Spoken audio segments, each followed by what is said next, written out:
रावणाचं स्तोत्र आहे आणि रावण महाराज बाबांसोबत आहेत म्हणून त्या ठिकाणी ते म्हणावं लागलं. रावण म्हणजे 10 तोंडवाले रावण नाहीत, ते पुजारी रावण आहेत, पूजा करण्यासाठी आले ते. बघा एकदा काय झालं, आई साहेब आणि बाबा दोघं बसले होते आणि बसल्या बसल्या दोघांचं भांडण झालं. तसं नवरा बायकोच्या भांडणाला काही कारण लागत, बसता बसता भांगड करायचं ते माणसे खूप अवघड असतात. आणि त्यांच्या भांडण मिटायला काही टाइम लागत नाही. म्हणजे सुरतला कथा असते दरवर्षी, कथेला गेलो एक जोड पदर द्यायचं, महाराज चला ना आपल्या घरी चहा, चला आपल्या घरी चहा. तो मला त्या ठिकाणी घरी घेऊन गेला.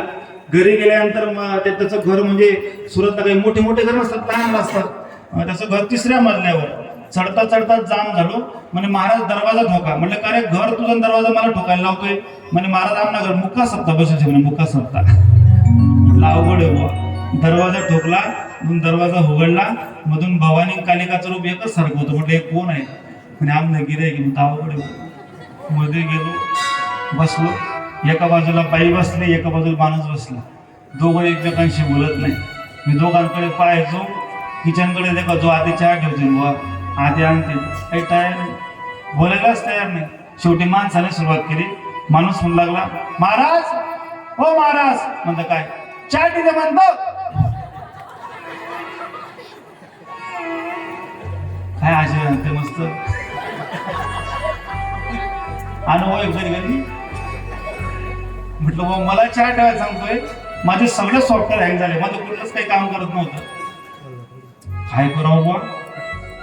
तेवढ्या तिकडून बाई म्हणायला लागली, महाराज हो महाराज. म्हणतं काय ताई?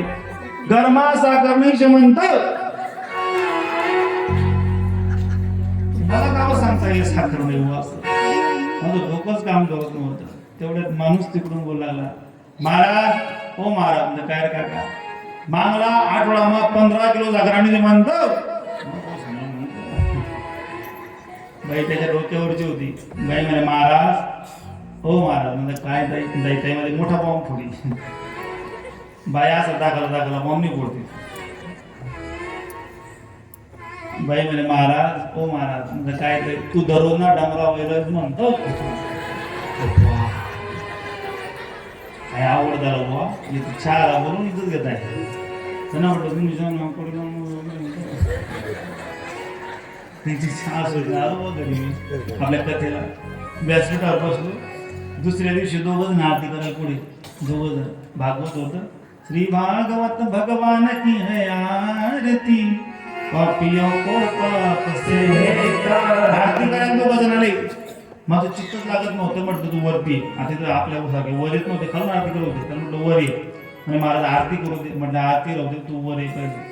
तू खालून शिल्पी काढायचा, तू वर ये. त्याला वर बोलवलं. माझं आरती चित्त लागत नव्हतं. काय काल ते मग तुम्ही बेंचानं काढा आणि आता घराघरा आरती केलं तुम्ही.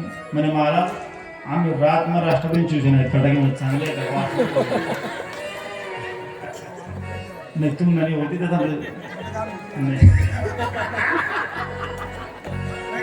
दृष्टांतातलं होतं ते.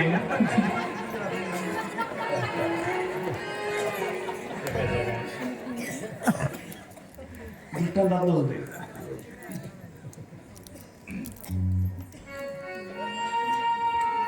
आमच्या कीर्तनकारांचे जे फिक्स गावडे असतात ते कोणासाठी नसतात. तर त्या ठिकाणी मला खऱ्या अर्थाने पती पत्नीचं भांडण हे त्या ठिकाणी होत असतं. महादेव आईसाहेब पार्वती साहेबांना लक्ष्मीजींनी बोलवलं. वैकुंठाची रचना केली. लक्ष्मीजी या म्हणले घर पाहायला. आता बोलवल्यानंतर सगळं वैकुंठ फिरवलं. लक्ष्मीजींचा जीव कसा कसा व्हायचा. म्हणले ही मागे बघा, मागचे हे विष्णू यांचे शिष्य आहेत, यांनी एवढं मोठं करून टाकलं म्हणले, आणि आपलं जसं आहे तसंच घरात राहायला लावतायत. मी अवघड झालंय बघणे. तसं एक त्या ठिकाणी आम्ही नेहमी विनोदात सांगतो, तहसीलदाराच्या घरभरणीला त्या ठिकाणी म्हणजे तलाठीच्या घरभरणीला तहसीलदार गेले. तलाठीची घरभरणी होती, तहसीलदार गेले. तहसीलदार साहेबांनी सगळं पाहिलं. म्हणले ते मॅडमांनी पाहिलं. म्हणजे वा वा, केवढं मोठं घर बांधलं, केवढं मोठं घर बांधलं, काय तुमच्या घरामध्ये वस्तू खूप सुंदर. आणि माणसाजवळ येऊन म्हणाले, का हो तुम्ही तलाठी केव्हा बांधलं. अशी गोष्ट झाली ती. एवढं मोठं घर बांधलं वा. घरी आल्या आणि त्या रागावल्याच बुवा. म्हणजे महादेवा हे चालणार नाही म्हणले, आपण पण घर बांधायचं. महादेव म्हणले कशाला रिकामं काम करते, मला घराची सवय नाही. म्हणजे घर बांधावंच लागेल. मग काय करावं. मग त्यांनी आता घर बांधण्यासाठी काहीतरी करावं म्हणून त्यांच्या मित्राला फोन लावला. त्यांचे मित्र कोण आहेत ऐकलं तुम्ही कथेमध्ये, सका कुबेर. कोण त्याची भक्त आहेत आणि मित्र पण आहेत. कैलासाच्या बाजूला अलकापुरी सांगितलं ना तुम्हाला त्याविषयी. म्हणले हे बाबा मला घर बांधायचंय, मला लोन पाहिजे. बाबा हे सगळं तुमचंच आहे, तुम्ही काय म्हणले माझ्याकडून पैसे मागतात. त्यांनी विश्वकर्माला त्या ठिकाणी ऑर्डर सोडली. विश्वकर्माने सुंदर अशी त्या ठिकाणी सुंदर असं महल भवन 700 कोटी घरं सोन्याची बांधली. किती घरं. 700 कोटी घरं सोन्याची. एवढं मोठं त्या ठिकाणी बांधल्यानंतर मायापो आता एवढं मोठं घर बांधल्यावर त्या घराची घरभरणी करावी म्हणून भोले बाबांना चिंता पडली. म्हणले घरभरणी करायची तर त्या ठिकाणी काहीतरी करावं लागेल, आपल्याला कोणाला तरी बोलवावं लागेल घरभरणी करण्यासाठी. मग कोणाला बोलावं म्हणून त्यांनी विचार केला. म्हणले आपल्याकडनं दक्षिणा कोण घेणार नाही. बाबाला कोणाला दक्षिणा देऊ शकत नाही. म्हणले आपला भक्त आहे आणि विद्वान पंडित आहे, त्याचं नाव काय रावण. आणि त्या रावणाला बोलणं पाठवलं. रावण महाराज आले घरभरणीला. त्या ठिकाणी दोघं बसा ना, तुम्ही खाली बसा. या महाराज तुम्ही बसा. बसा तुम्ही खाली. आता ते घरभरणी करणार खाली 2 मिनिटासाठी बसा महाराज तुम्ही.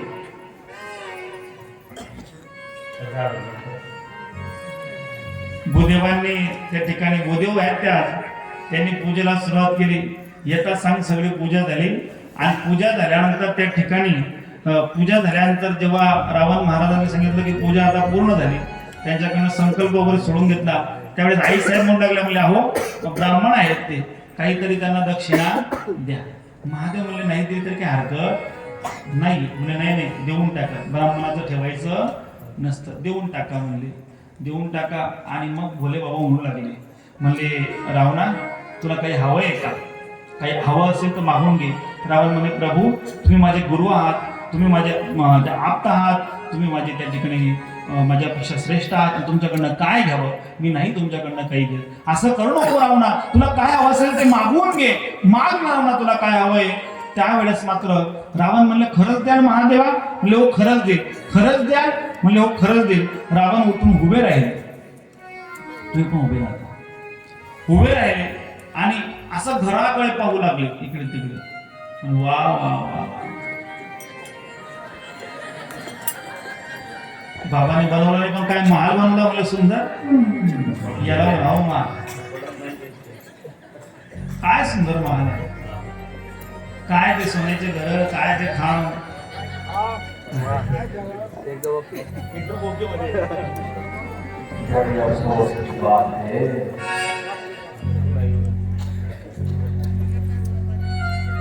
सगळं पाहिलं वा, काय म्हणले सगळं इतकं वैभव, एवढं ऐश्वर्य आहे.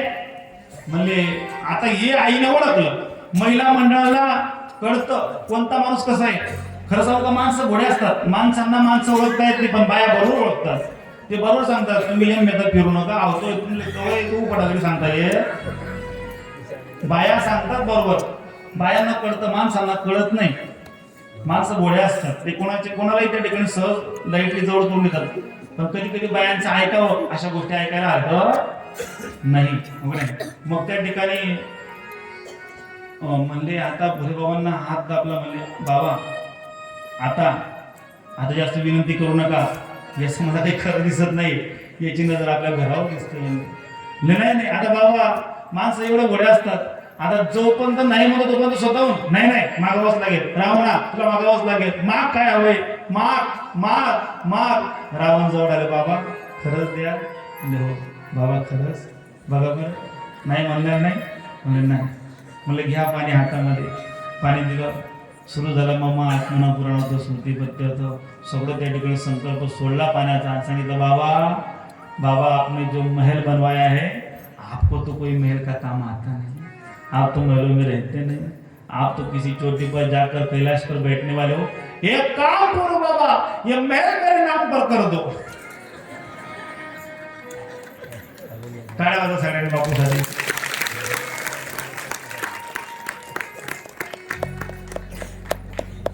पार्वती साहेब तसं टकोरं फिरलं, मेल्या बळजबरी या बाबाला बांधायला लावलं तर कधीतरी, आणि हे पण घेऊन चालला.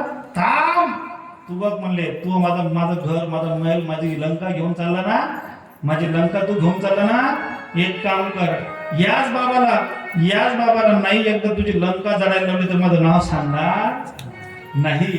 त्या बाबाने हनुमंतरायाचं रूप घेतलं आणि त्या बाबाची शेपूट म्हणजे कोण आहे, आईसाहेब पार्वती साहेब आहेत, त्यांना राग होता तो, म्हणून पूर्ण लंका जाळली सोन्याची, हो की नाही, लंका जाळली.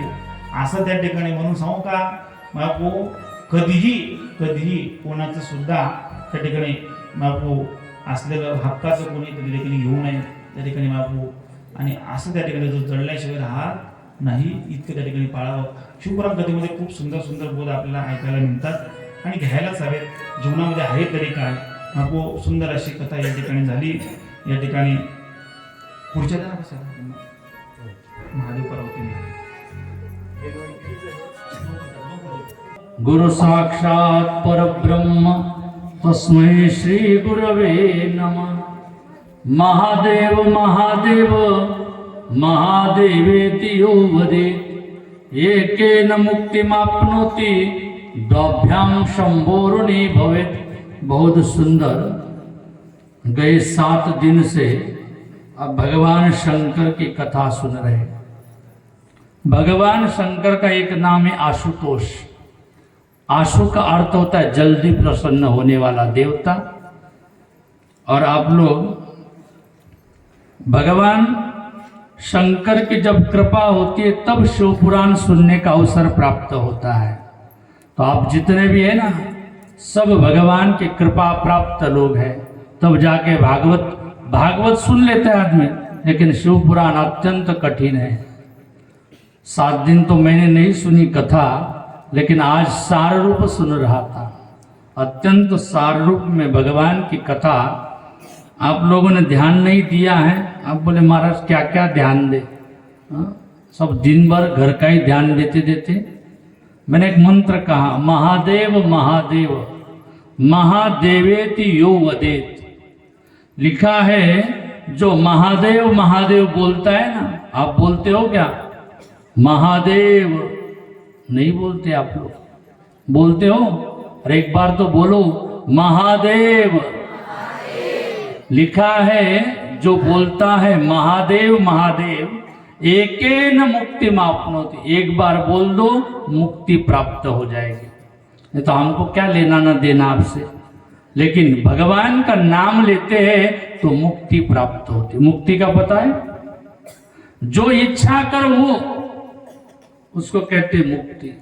और लिखा है अगर 2 बार बोल दिया महादेव महादेव, अगर 2 बार बोल दिया द्वाभ्याम शंभो ऋणी भवेत्, भगवान शंकर आपके ऋणी हो जाते हैं.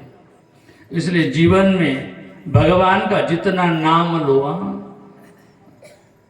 या बीच में कार्तिकी भजन बोल रही थी. कौन सा भजन था पता है आपको? ओम त्र्यंबकम यजामहे सुगंधिम पुष्टिवर्धनम उर्वारुकमिव वंदनान मृत्युर्मुक्षीय मामृता. बहुत सुंदर अर्थ है. ओम त्र्यंबकम यजामहे, यजामहे का अर्थ होता है पूजयामहे. थोड़ा कठिन शायद हो जाए आपके लिए. हम लोगों की आदत है वास्तविकता को पकड़ना चाहिए, वास्तविकता को समझना चाहिए. सब हल्की हल्की बातें सुनोगे ना तो आपका हल्कापन आ जाता है. थोड़ी भारी बात भी होनी चाहिए। शिवपुराण का मुख्य श्लोक ये है, त्र्यंबकम यजामहे। त्र्यंबक का अर्थ होता है जिसको 3 आंख है। कौन है ऐसा भगवान? त्र्यंबक महादेव। यजामहे पूजयामहे, महाराज स्वयं बता रहे थे कि शिव जी का पूजन हर दिन होना चाहिए। प्रतिदिनम शिव पूजनम आतिथ्यम, लिखा है गृहस्थाश्रम धन्य तब है जिसके जीवन में सानंदम सुदनम सुतस्त सुदिया कांता प्रिय भाषिनी। घर में कैसा माहौल होना चाहिए। तो ये भगवान शंकर का जो मैं बता रहा हूं ना आपको, जिसके घर में आनंद है ना, वो जीवन कैसा है? वो धन्य गृहस्थाश्रम है। और कहा कांता प्रिय भाषिनी, पत्नी कैसी हो?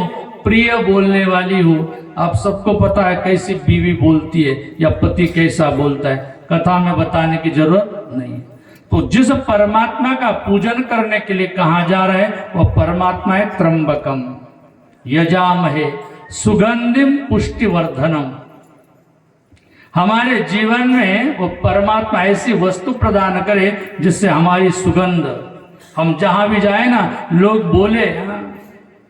एक बड़ा किसी ने मुझे शेर कहा था, शेर माने बीच में आपके पेपर में आया था, यहाँ भी शेर घूम रहा था करके, वो शेर नहीं, लिखा है वहां, दुनिया में ऐसा काम करना, दुनिया में ऐसा काम करना जब आप गली से मोहल्ले से निकलो हर घर से आवाज आए, क्या देखो ये महात्मा जा रहा है, देखो ये सत्पुरुष जा रहा है। ऐसा अगर काम हो जाए तो क्या करना पड़ेगा उसके लिए?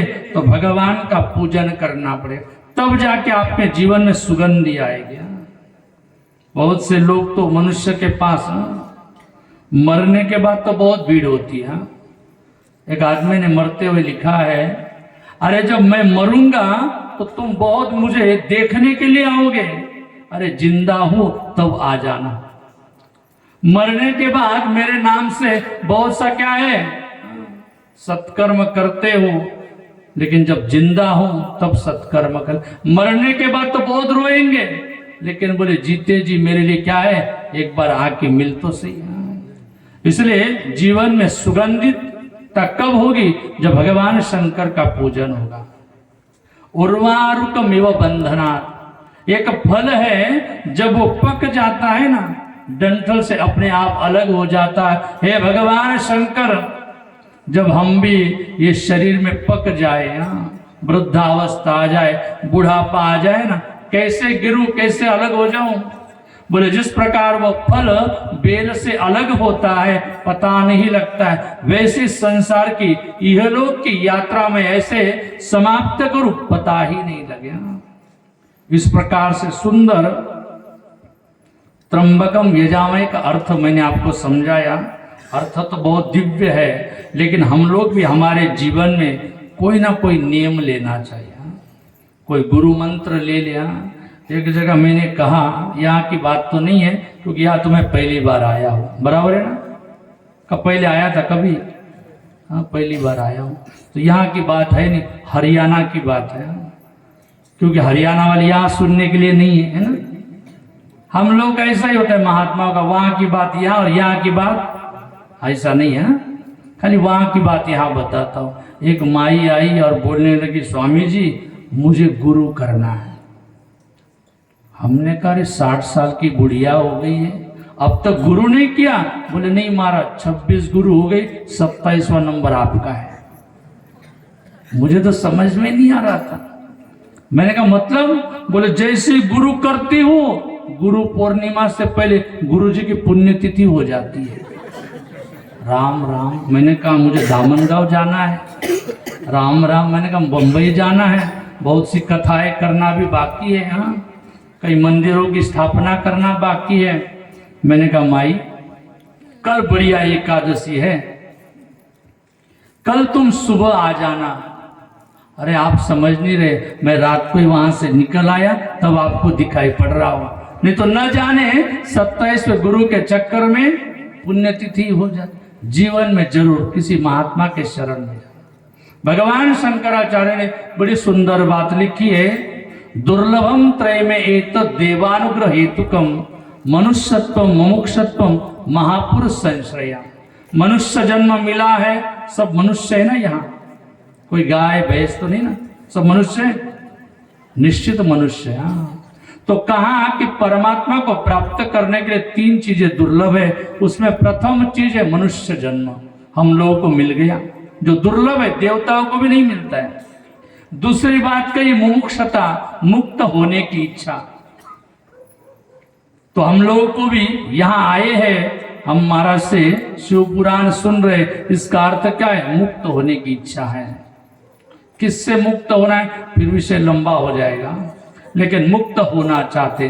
तीसरी बात कही महापुरुष संश्रय, महात्माओं का संग जब तक नहीं होगा ना, भगवान शंकर क्यों न हो, भगवान विष्णु क्यों न हो, भगवान ब्रह्मा क्यों न हो, अगर जीवन में संत न मिले, जीवन में गुरु न मिले ना, लोग ऐसे गुरु नहीं हो चलेगा, लेकिन गुरु जरूर रखते हैं। मैं कुछ हूं, अरे भाई ऐसे कितने लोग हैं भगवान ने मिट्टी से बनाए और एक दिन मिट्टी में क्या कर दी, दफना दिया। इसलिए गुरु जरूरी, गुरु जरूरी। जिसने गुरु किया ना, उसके जीवन में जो चाहे आप प्राप्त कर सकते हो। हजारों उदाहरण हैं जिसके जीवन में गुरु है। भागवत सुनो, शिव पुराण सुनो, सबसे प्रथम नाम आता है इनका, महर्षि नारद जी का। भगवान नारद जिसको मिले हैं, उसका एक भी उदाहरण ऐसा नहीं है कि नारद जी मिले हो और उसका उद्धार न हुआ हुआ। आप लोगों ने रामायण सुनी होगी, किसने लिखी है रामायण? एक ने कहा महाराज हमने तो नहीं लिखी। हाँ? किसने लिखी है? महर्षि वाल्मीकि। महर्षि वाल्मीकि के जीवन में अत्यंत पाप होता था, सब चरित्र आप लोगों ने सुना है। एक दिन नारद जी का मिलना हुआ। नारद जी को किसी ने पूछा कि महाराज आप तो जिसको मिलते उसका उद्धार कर देते। नारद जी ने कहा मैं महात्मा हूं, उसकी इच्छा हो न हो, लेकिन नारद जी के मन में आया संत महात्मा ब्राह्मण कथाकार प्रवचनकार उनके मन में आना चाहिए कि आपका उद्धार हो जाए। अरे आप तो बड़े भाग्यशाली है, आपके ही गांव का ये रत्न है। प्राय ऐसा होता है ना, जहां उत्पन्न होता है ना वहां लोगों में कीमत नहीं होती, लेकिन मैं जब यहां देख रहा हूं लोगों में श्रद्धा, वास्तविक आपने रत्न पहचान लिया है। योगेश महाराज का है रत्न, है रत्न, जो आप लोगों ने पहचान लिया, इतने प्रेम से इतने श्रद्धा से सुन रहे हैं। महर्षि वाल्मीकि के जीवन में नारद जी कई सेकंडों के लिए मिले। नहीं तो कई कई गांव में लोग बोलते हैं महाराज 100 साल से सप्ताह चल रहा है। मैंने कहा एक हाथ बाबा बना क्या तुम्हारे गांव से? नहीं। डाकू बोले हर 2 साल में बनता है। तो सत्संग सप्ताह करने का फल नहीं है ये। महर्षि वाल्मीकि 2 सेकंडों का सत्संग, क्या हुआ? जीवन परिवर्तित हो गया। जाओ, किसके लिए कर रहे हो पाप पुण्य? कहा बच्चों के लिए, माँ बाप के लिए, बीवी के लिए। पूछा उन लोगों को जाके, मैं जो पाप करता हूं उसका फल आप भोगोगे? सबने कहा महाराज हम आपके पाप के भागीदार नहीं हैं। और कहते हैं महर्षि वापस आए और नारद जी के चरणों में, नारद जी को कहा, वहां लिखा है बांध के रखा था। नारद जी ने कहा अरे संत का काम है तुम बजे मुझे बांध के रखो, लेकिन मैं तेरे बंधन छुड़ाने आया हूं। और कहते हैं उन्होंने नतमस्तक हुए, चरणों में मत्था टेका और कहा नारद जी अब बताइए मेरा उद्धार कैसे हो। महात्मा के पास जाओ ना, बहुत से लोग फालतू के प्रश्न करते हैं, ये सृष्टि किसने बनाई? तेरे को क्या मतलब है? तेरे को फिर से बनानी है क्या? एक जगह गया, एक ने प्रश्न किया महाराज श्रवण कुमार के माँ बाप का नाम क्या है? पता है आपको? पता है किसी को?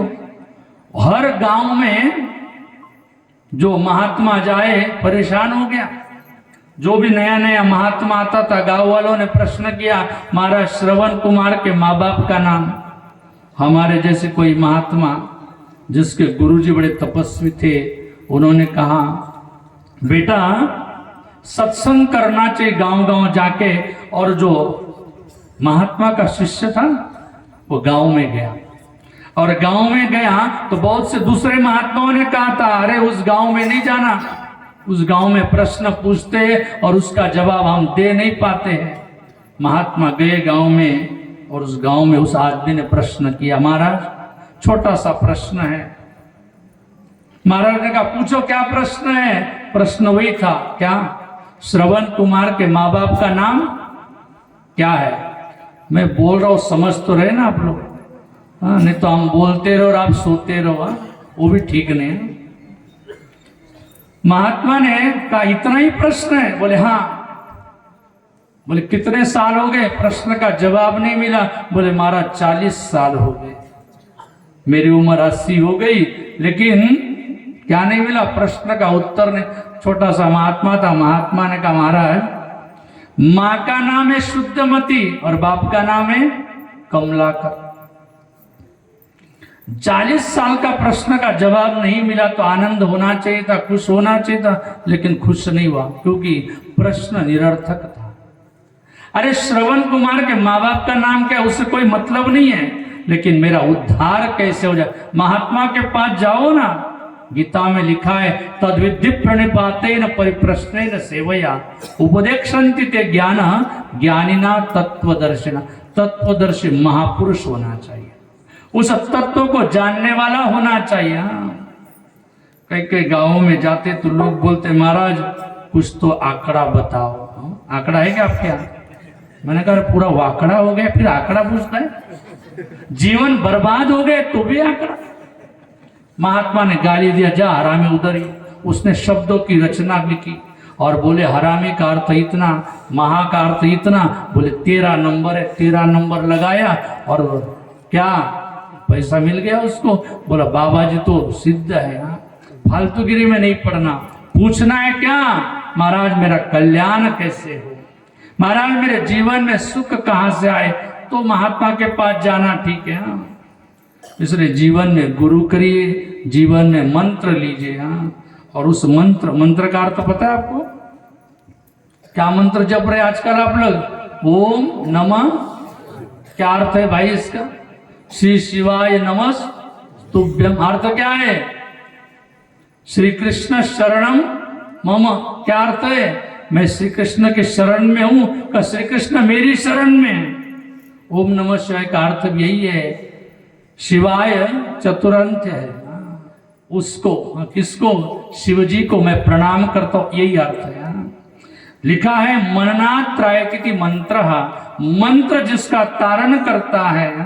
गायत्री का अर्थ भी ऐसा ही है, जिसका जप करने से मनन करने से जो आपको तार दे उसे मंत्र कहते हैं। इसलिए किसी गुरु के पास जाओ, अच्छा मंत्र लो और जीवन में देखो भाई ऐसा है, ये थोड़े दिन की जिंदगी।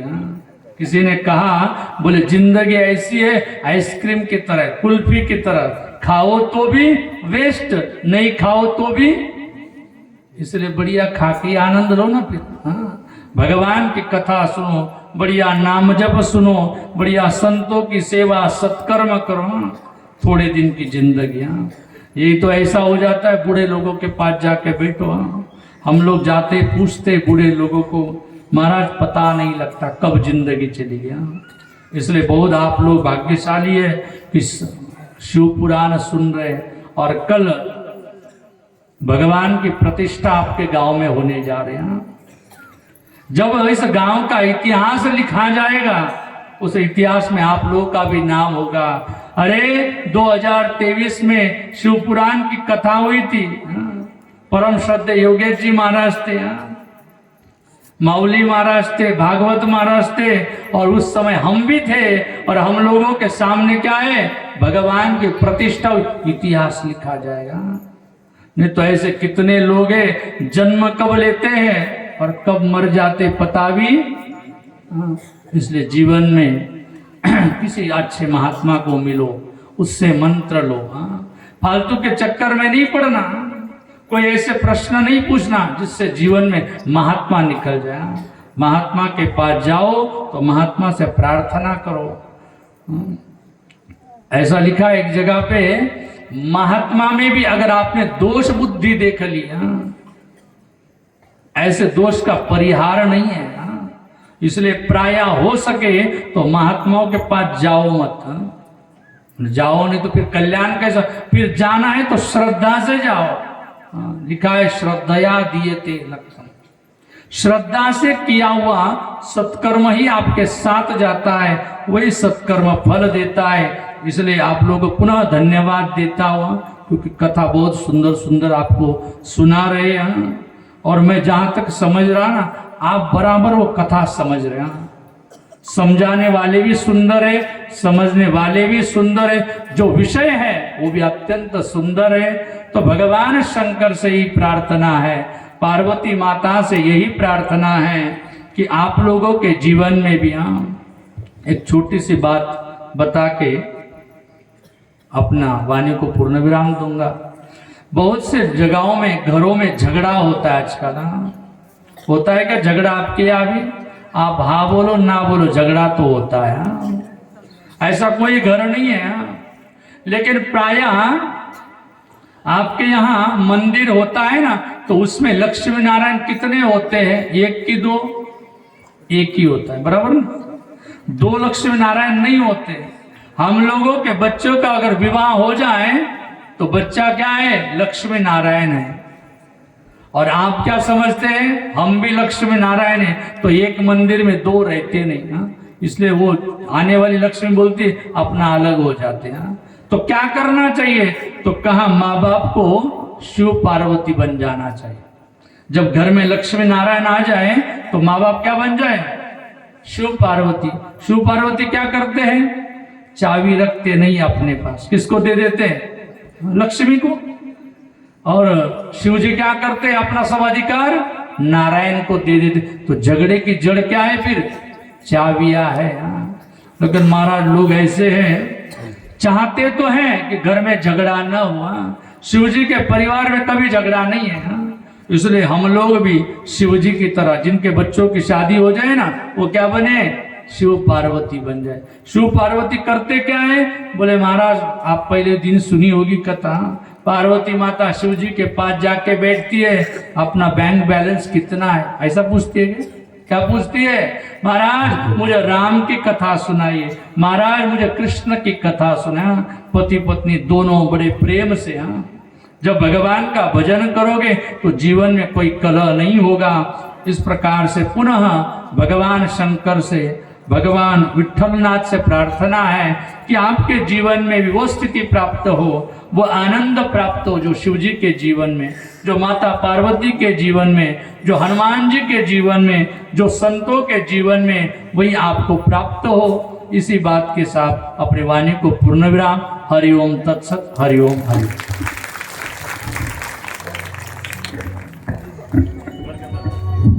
हर हर महादेव, हर हर महादेव शंभो।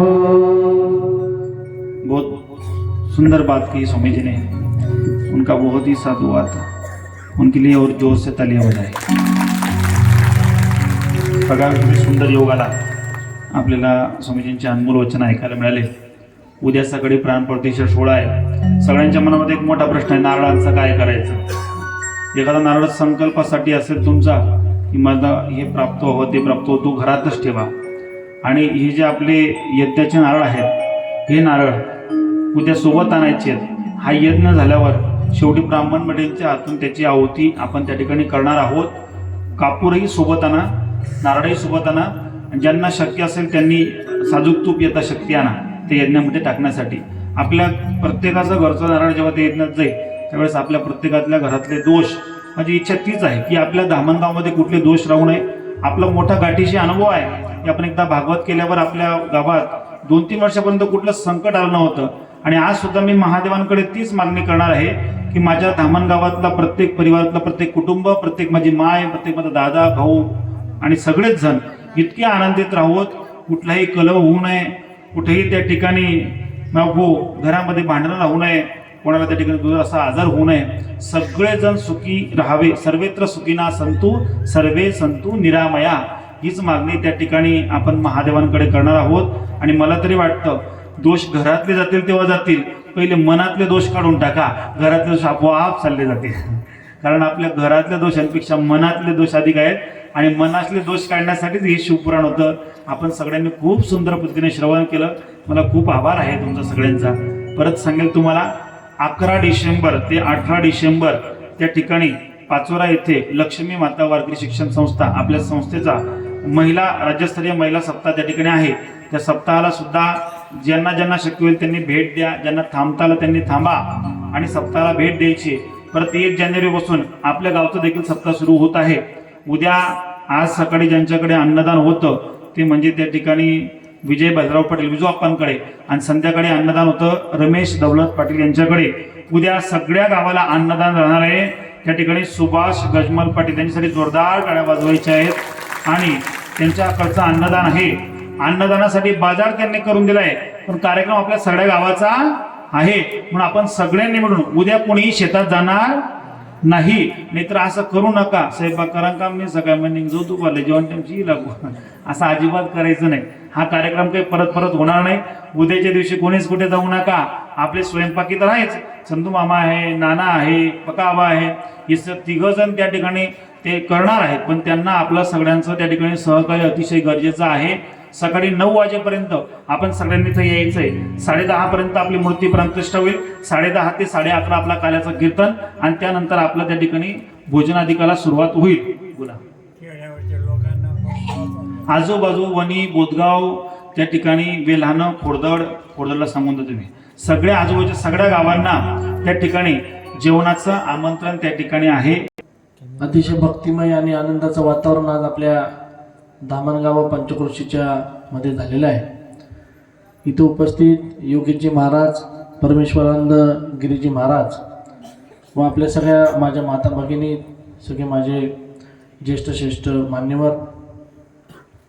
खरं तर संबंध भारतामध्ये आपल्या हिंदू धर्माचं खऱ्या अर्थानं जी नीव आध्यात्मिक पारमार्थिक मार्गाने अनेक वर्ष आपली हिंदू संस्कृती टिकली पाहिजे, याच्यासाठी वारकरी संप्रदाय असेल, विविध प्रकारच्या अनेक मठाधिपती असतील, आपली हिंदू संस्कृती आपली रूढी परंपरा ही टिकली पाहिजे याच्यासाठीचे अनेक प्रकारचे कार्यक्रम आपल्या ग्रामीण भागामध्ये होत असतात. आणि हे कार्यक्रम होत आहेत म्हणून आपली हिंदू संस्कृती टिकून आहे, हे मला इथे प्रामाणिकपणे सांगावंसं वाटतं. कारण की अशा प्रकारचे कार्यक्रम होणं, शेवटी आता आपण बघतो अनेक ठिकाणी शहरीकरणाचं वातावरण होत चाललेलं आहे. त्याच्यामुळं शहरामध्ये आपली संस्कृतीचं नष्ट होत चाललेलं आहे. त्याच्यामुळं तरुणांचं असेल, मुलांचं असेल, मुलींचं असेल वातावरण अतिशय बिघडत चाललेलं आहे. पण आपण त्या उलट बघितलं तर आपल्या ग्रामीण भागामध्ये तसं नाही. आणि ग्रामीण भागामध्ये हे याच्यासाठी टिकून आहे की हरिनाम सप्ताह असतील, अशा प्रकारचे कीर्तन सप्ताह असतील, भागवत कथा असतील, रामकथा असतील, शिवपुराण कथा असतील, अशा कथांच्या माध्यमातून आपण पारमार्थिक मार्गावर आमच्या येणाऱ्या पिढीला आपण घेऊन जाण्याचं काम सगळ्या गुरुजन वर्गांच्या माध्यमातून होत आहे. आणि आमचे आईवडील आम्हाला त्या काळात शुभम करोती कल्याणम आरोग्यम धनसंपदा ह्यावेळेस असं संध्याकाळचं दिवाबत्ती करायचं नियोजन असायचं. पण आता मधल्या पिरियडमध्ये ते चाललं गेलं होतं. पण आता परत प्रदीपजी मिश्रा साहेब आल्यानंतर ना असं झालंय वातावरण की घरोघरी गल्लोगल्ली महादेवाच्या मूर्त्या आणि मंदिरं स्थापन होत चालले. आणि ज्या मंदिरामध्ये गुरुजी आमचं मंदिर आहे नगावला, त्या मंदिरामध्ये फक्त महाशिवरात्रीच्या दिवशीच गर्दी व्हायची. आता पहाटे 4 वाजेपासून गर्दी होती. अशा प्रकारचं वातावरण आहे. जे मंदिर वर्षात एकदा धुवायला महिला वर्ग यायच्या, आता रोज 4 वाजता उठून ते महादेवाचं मंदिर धुतात. म्हणजे देव कुठला असो, पण आपण आध्यात्मिक मार्गावर असलं पाहिजे, हा दृष्टिकोन आपल्या सगळ्या गुरुजन वर्गांनी. शेवटी तुम्ही सगळेजण आध्यात्मिक मार्गाचे महाराज कुठलेही असो, पण आपल्या संस्कृतीला पुढे नेण्याचं काम तुम्ही करतायत. म्हणून मी आपलं सगळ्या गावकऱ्यांच्या वतीने, सगळ्या पंचक्रोशीच्या वतीने आपलं मनस्वी आभार व्यक्त करतो. मला इथं बोलवलं, माझा आदर सत्कार सन्मान वाढवला, त्याबद्दल आपला आभार व्यक्त करतो. धन्यवाद.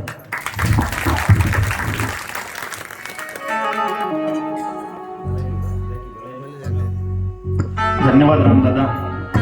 आणि एक पर्वणी बरं का आपल्यासाठी, येत्या 15 तारखेपासून आपल्या धुळ्यामध्ये प्रदीपजी मिश्रा यांची कथा आहे. खूप मोठ्या स्वरूपात भव्य असं नियोजन आहे. आज खूप मोठी मीटिंग होती, मला पण फोन होता तर या कार्यक्रमाला आपण सगळ्यांनी जायचा प्रयत्न करायचा आहे. 15 ते 19 पर्यंत कार्यक्रम आहे. मला वाटतं हिरे कॉलेजच्या बाजूच्या मैदान ना, हां, हिरे कॉलेजच्या बाजूचं जे मैदान आहे महिलांसाठी आपल्या गाड्यांची व्यवस्था रामदादाकडून केली. एकदा जोरदार गाड्या वाजवायच्या आहेत. त्या गाड्यांवर आपण जायचंय, गाड्या आणून सोडतील, आपल्या गावातीलच गाड्या राहतील शक्यतो.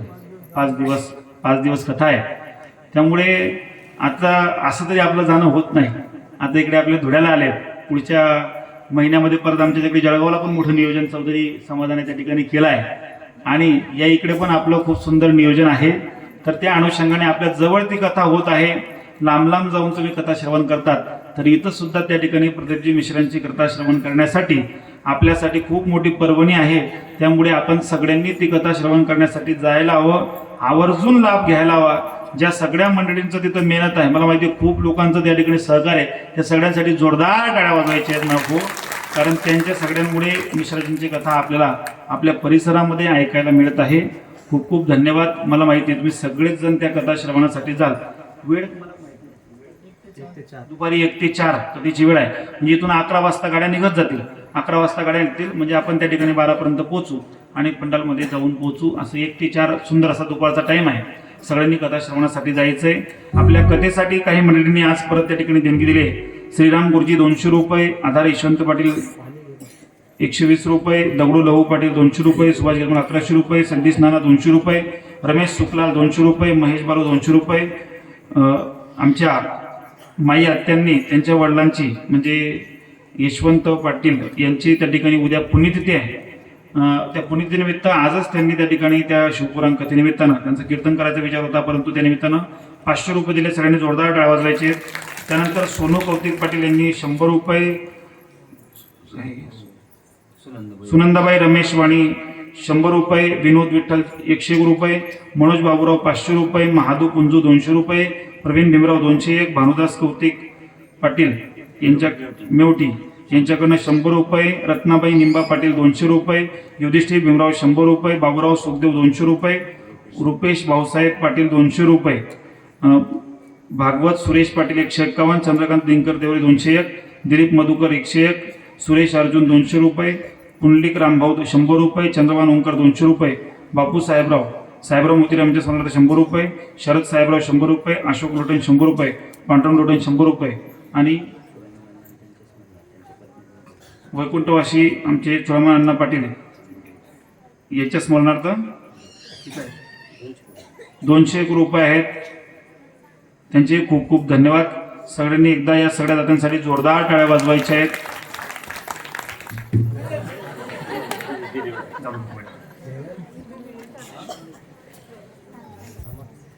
पंकज सुभाष पाटील यांच्याकडनं 500 रुपयाला सगळ्यांनी जोरदार टाळ्या वाजवायच्या.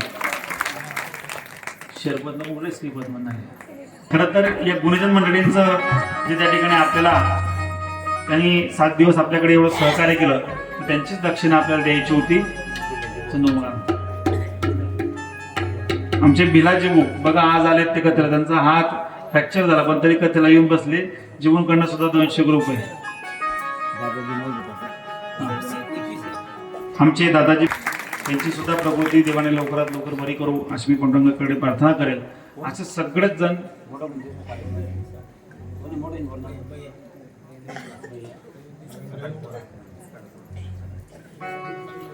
खूप खूप आभार आपणा सर्वांचे. आपण सगळ्यांनी खूप सहकार्य केलं. खरं सांगू 30,000 रुपये